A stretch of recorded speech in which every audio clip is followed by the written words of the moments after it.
সদাগরটা কেমন জানেন? একটু আগে যে ইন্টারসিটি ট্রেনের কথা বললাম, তা বাপে বেটায় ঢাকা যাবে, টিকিট করছে বাপে আর বেটায়। তা ট্রেন দেরি দেখিয়া বাপে গেছে চার দোকানে চা খাইতে। তো চা খাওয়ার সময় গাড়ি হুইসেল দিছে।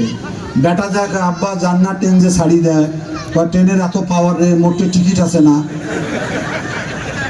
কিরকম চাচার পাওয়ার দেখেন, টিকিট বলে পকেটে আছে, সেই জন্য বলে ট্রেন ছাড়ি যাবে না। আর একটা দল, আমরা আপনাদের দুর্গাপুরের সালেক বলে ব্রিজ করে দেন, রাস্তা করে দেন, বেকার ছেলে চাকরি দেন, মসজিদ বানায় দেন, মন্দির ঠিক করে দেন, হাটের সংস্কার করেন, সব কাজ আমরা করে দিতে পারবো ইনশাল্লাহ। খালি দিতে পারবো না কি জানেন? জান্নাতের টিকিট। জান্নাতের মালিক কে? আসমানের মালিক কে? সূর্যের মালিক কে? জমিনের মালিক কে? যারা এটা বলে তারা আমাদের ইমানকে নষ্ট করে ফেলে, বলে না? এরা জান্নাতের টিকিট বিক্রি করা শেষ করছে। নির্বাচনের মাধ্যমে, ভোটের মাধ্যমে যদি জান্নাতে যাওয়া যায়, তো তাহলে এত তপস্যা করার দরকার কি? এত নামাজ রোজা রাখার কোনো দরকার আছে? কি বলে এরা? এদের এক ক্যান্ডিডেট বলে, এবার যদি পাল্লা হারে তাহলে আল্লাহর কোরআন নাকি হারবে, নাউজুবিল্লাহ। এদের এক ক্যান্ডিডেট বলে বিড়িতে সুখ টান দিবেন, তারপরও পাল্লায় ভোট দিলে জান্নাতে যেতে পারবেন। একটা আমির হামজা আছে, একটা মাওলানা, এটা কি আল্লাহ জানে, এটারও ওয়াজ শুনতে আমার মেলা লোক যায়। এটারও বলে যে পাল্লায় ভোট দিলে 18 কোটি মানুষের নামাজের সওয়াব পাওয়া যাবে।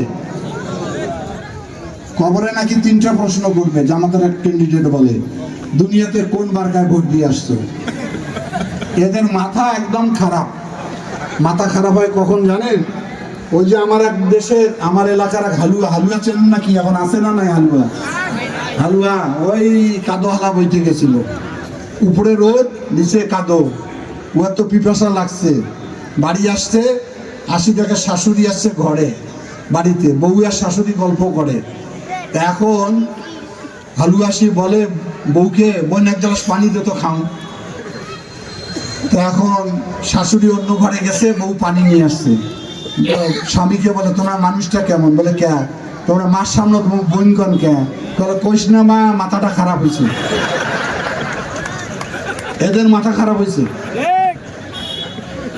এগুলো বিশ্বাস করবে না, এগুলো কুফরি মতবাদ, ঈমান থাকবে না। আমাদের সবচেয়ে পবিত্র স্থান হলো পবিত্র মক্কা, কাবা শরীফ। সেখানে কোনো ভোট আছে? রাজতন্ত্র। ওখানে তো পাল্লা নাই, ধানের শীষও নাই, নৌকাও নাই, লাঙ্গলও নাই। তাহলে কি সৌদি আরবের লোক সব জাহান্নামী হয়ে গেল নাকি? কি বলে এরা এগুলো? এই সমস্ত ভ্রান্তির কথার মধ্যে আপনারা কেউ যাবেন না, ঠিক আছে?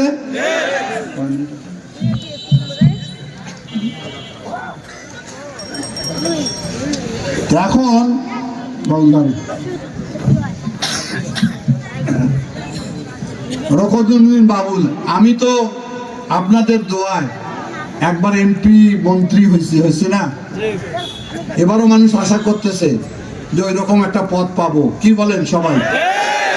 তারেক রহমানের সঙ্গে আমার সম্পর্ক ভালো, সবাই জানেন। আমি যে তিস্তা আন্দোলন করতেছি, সেই স্লোগান দিয়ে দেখি, জাগো হে। এই তিস্তার মাধ্যমে দুর্গাপুরের কি উপকার হবে? তিস্তার একটা প্রকল্পে হাজার হাজার কর্মহীন মানুষ, বেকারদের কর্মসংস্থান হবে। এই বাড়িতে গরম ভাত খেয়ে তারা কাজ করতে পারবে। তারেক রহমানকে আমি বলছি, আমার এলাকায় প্রচুর ভুট্টা হয়, সবজি হয়, আপনি এমন কিছু শিল্প কারখানা করবেন আমার অঞ্চলে, যাতে করে এই আমার বেকারদের কর্মসংস্থান আমরা করে দিতে পারি। তাহলে আমি ইঞ্জিন আছি না নাই? আর এটা হলো আমার বগি, ইঞ্জিনের সাথে লাগাই দিবেন না? আমি টান দিয়ে নিয়ে যাব। যত কাজ আমি রকনুদ্দিন বাবুলের জন্য করবো এলাকায়। আপনারা এখন একদিন কষ্ট করবেন 12 তারিখ, আর রকনুদ্দিন বাবুল কষ্ট করবে আপনাদের জন্য 5 বছর। কি খালি 5 জনের বলেন? এইরকম আওয়াজ দিতে হবে তো, তাহলে দিলে আপদ বালাই আসছে, বেহেশতের টিকিট মিকিট নিয়ে এগুলো সব কচুরিপানার মধ্যে ঢুকে যাবে কালকের মধ্যে। কারণ আল্লাহ তো দেখে আল্লাহর সঙ্গে যারা তুলনা করে আল্লাহর গজব হয় তার উপরে। এমন আওয়াজ দিবেন আজকে থেকে, বলে দুলু ভাই বলে গেছে দুর্গাপুরের সব উন্নয়ন উনি দেখভাল করবে বাবুলের মাধ্যমে।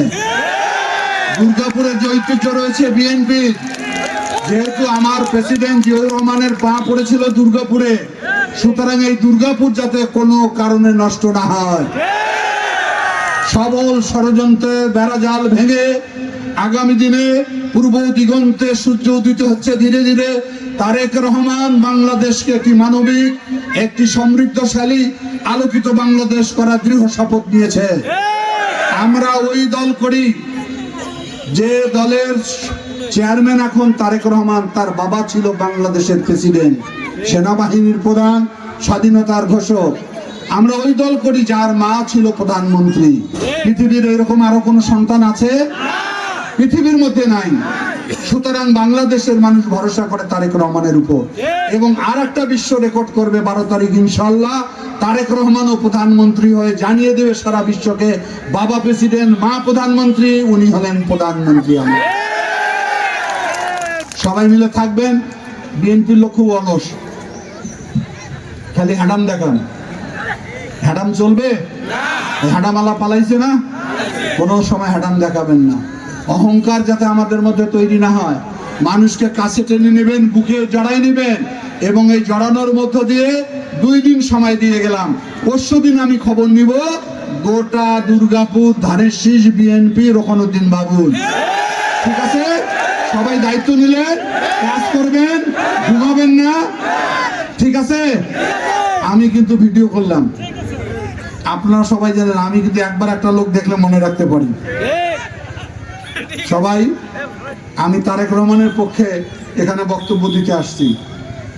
তার প্রতিনিধি যেহেতু নির্বাচিত করছেন উনি, তাকে জয়লাভ করার দায়িত্ব আমাদের সকলের।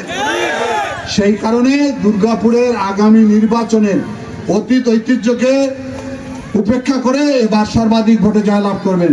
ধন্যবাদ সবাইকে। বাংলাদেশ জিন্দাবাদ।